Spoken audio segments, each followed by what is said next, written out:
That's what makes not just this studio, but every studio so unique. It's not just a go and record, it's an experience. The whole, what is your time like at the studio? Well, it's magical, it's unique, it's creative, it's inspiring, it's whatever your experience was and whatever the studio helped create. So it's all about, the atmosphere and allowing these things to happen and being comfortable so you can have a great experience.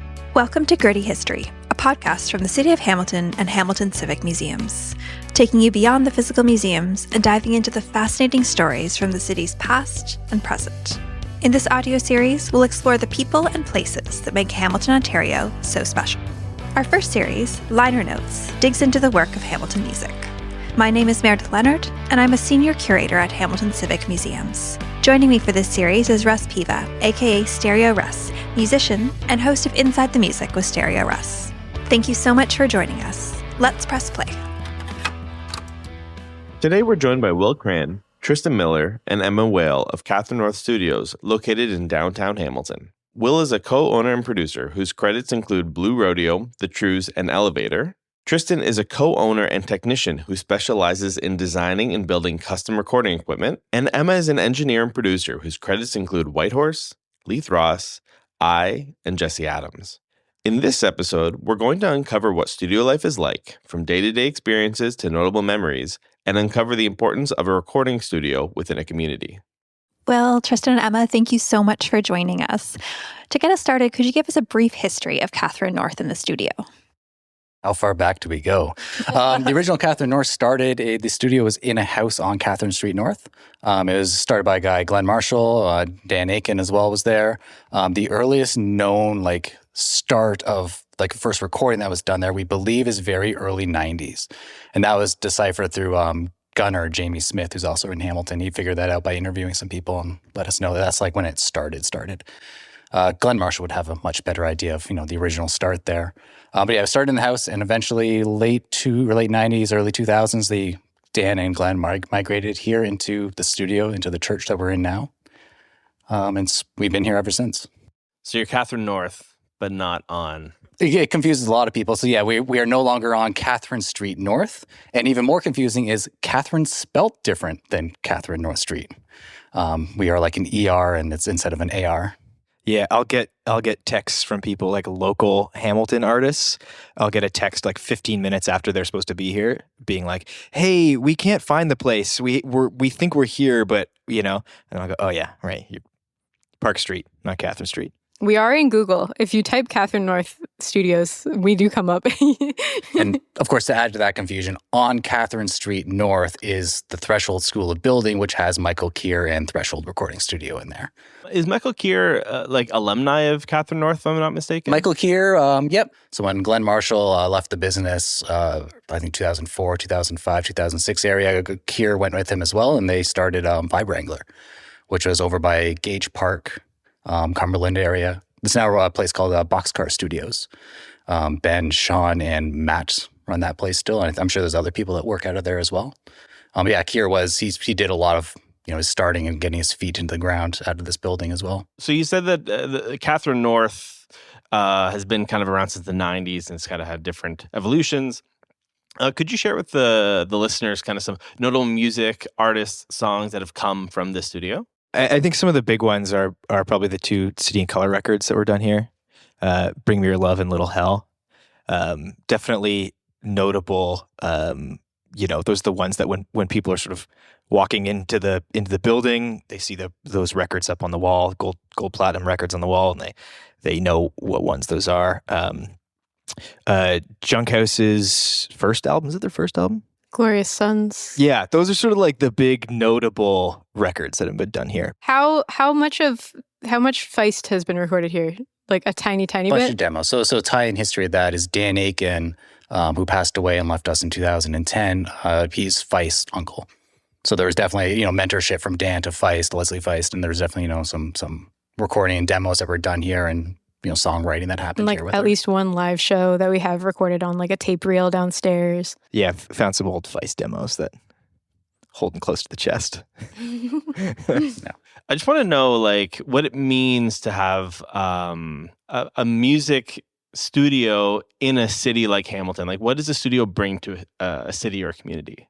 It's just the the people that you meet that are part of a community here.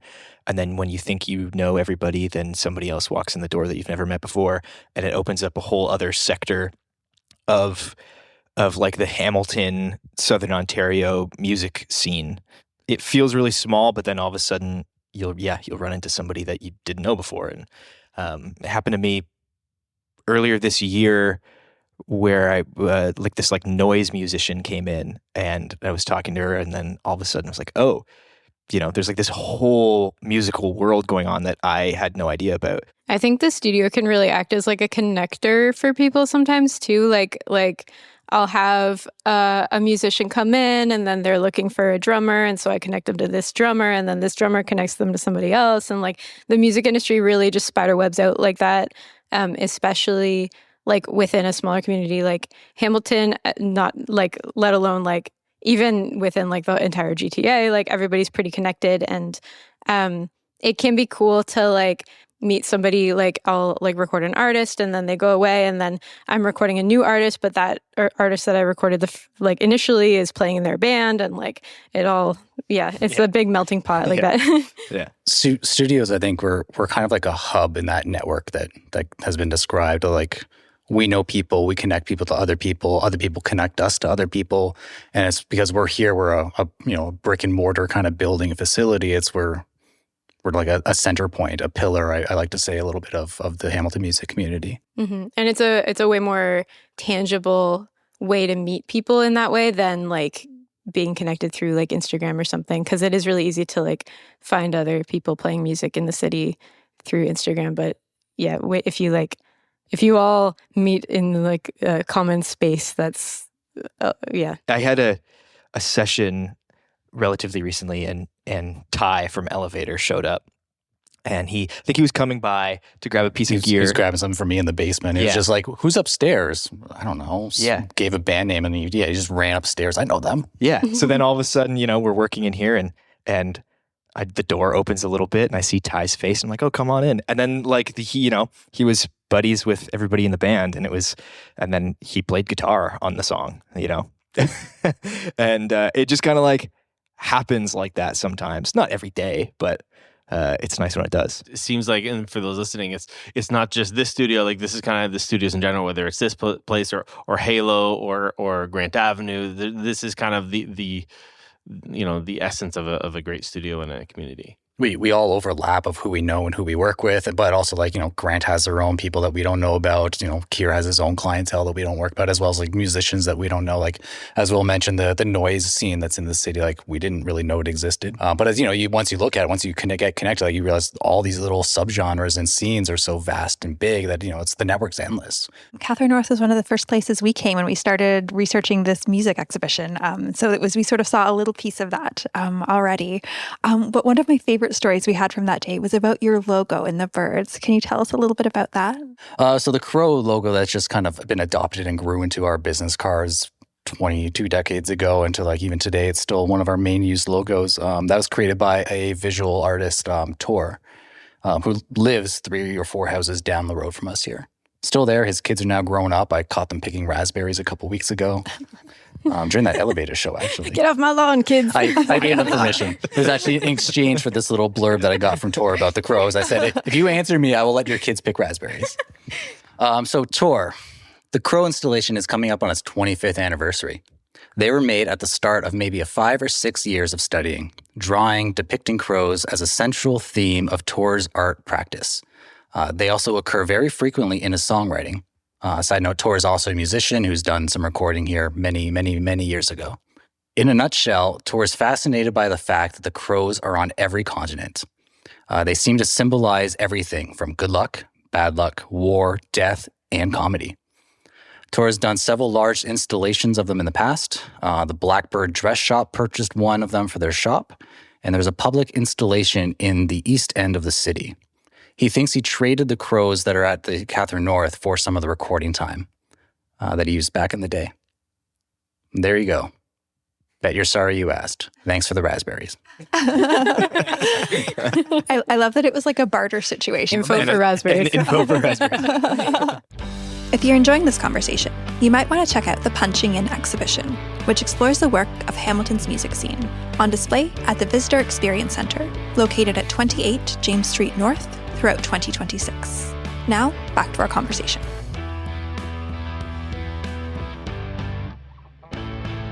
All three of you are audio engineers. And for those listening, you might hear audio engineer, audio producer. Can you kind of shed some light into like what you do on a day-to-day basis? I'll take this one. So all the kind of recording industry jobs can kind of get fuzzy and confused with one another, but in like strict definitional terms, like engineering is the part where you set up microphones, you're recording a band or an artist, you're running the software on the computer to record everything, you're dealing with all the gear. And then production is a little bit more on the creative side, where you have input about like, hey, there's too many verses that happen before your first chorus, so you cut this verse, and then like mandolin should enter here, and all those kinds of fun, like nitpicky creative things. I know Will and I also mix as well, which is like the part at the once everything's recorded, you're basically getting like a balance of all the instruments. You're adding things like reverb and making sure that everything's audible and like doing its job in the mix and serving the song. On the day-to-day, I feel like our jobs look kind of different depending on the day. Like one day somebody might be in here recording a band, and then another day there's no session, but somebody's mixing downstairs, or somebody's up here recording like an audiobook, or somebody's downstairs recording ADR for like a movie, or Tristan's fixing something, or some projects were more involved, other projects were less involved creatively, and it does vary a lot.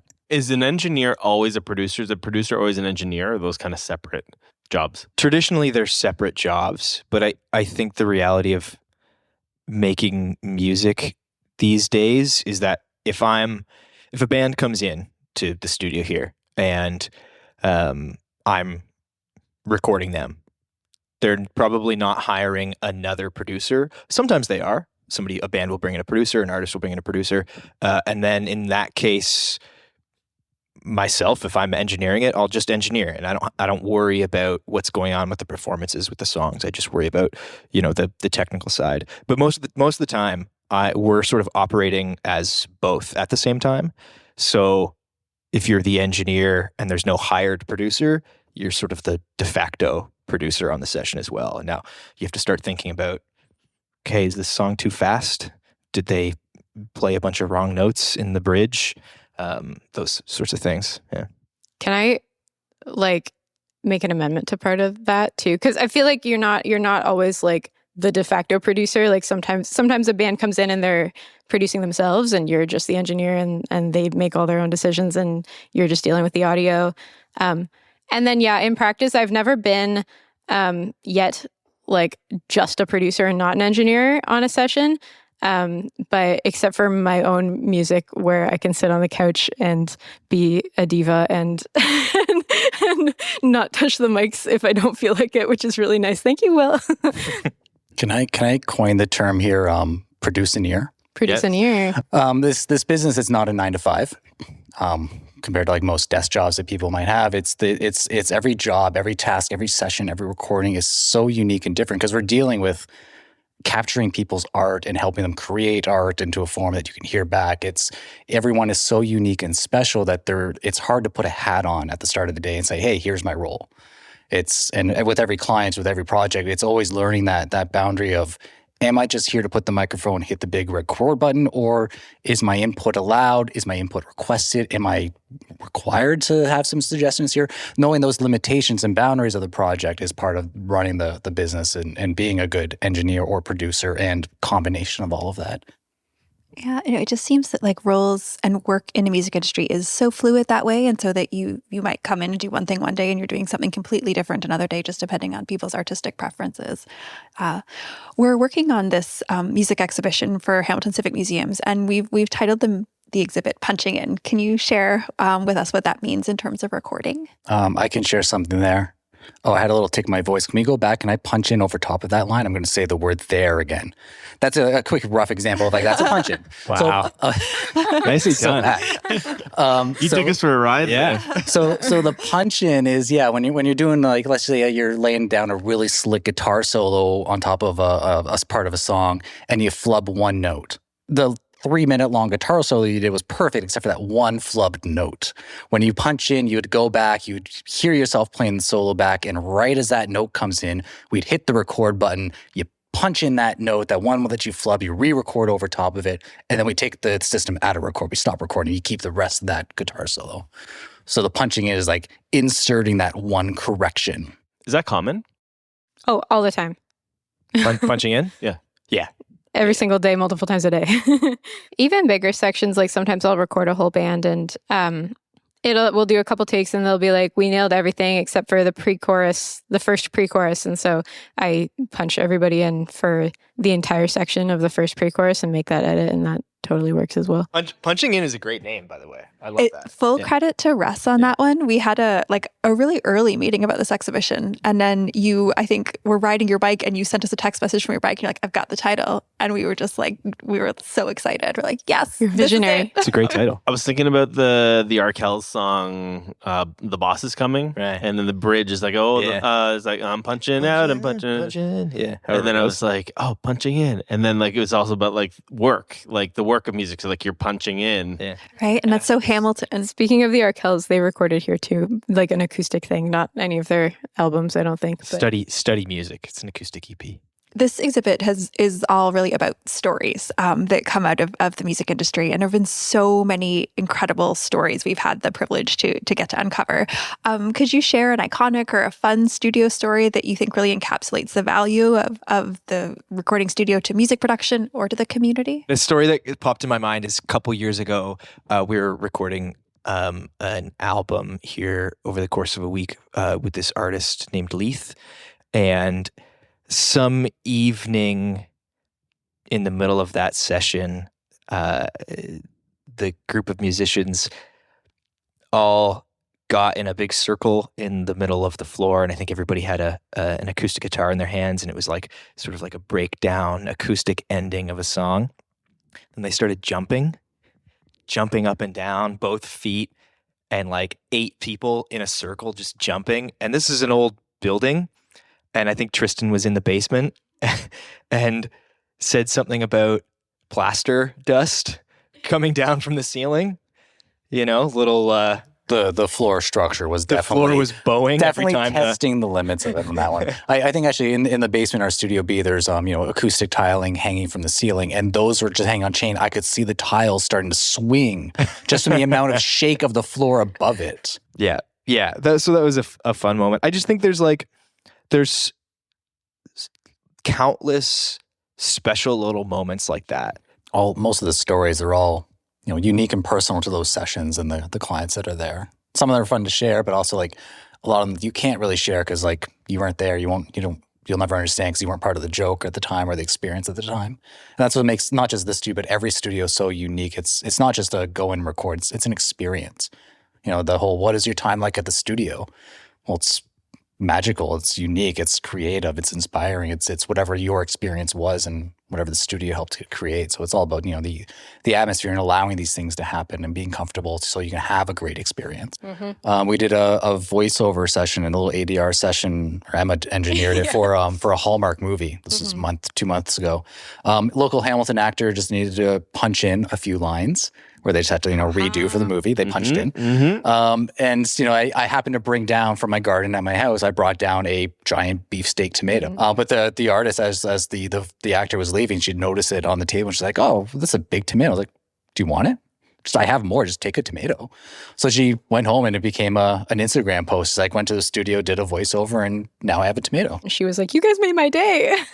So like that's her recording experience. She came in, did a voiceover, artist, like sound director was in LA, remoted into the session, serious work, and then left with a tomato. Yeah, and it's interesting hearing these stories because in a world right now where people can do self-recording at home, it's very common. It's like, what's the value of a studio? And I think you guys are articulating it really well. It's like, it's more than just the audio. It's the experience, it's the creative space, it's the people that you can work with, the tomatoes that you can receive. Raspberries, even. The seasonal produce.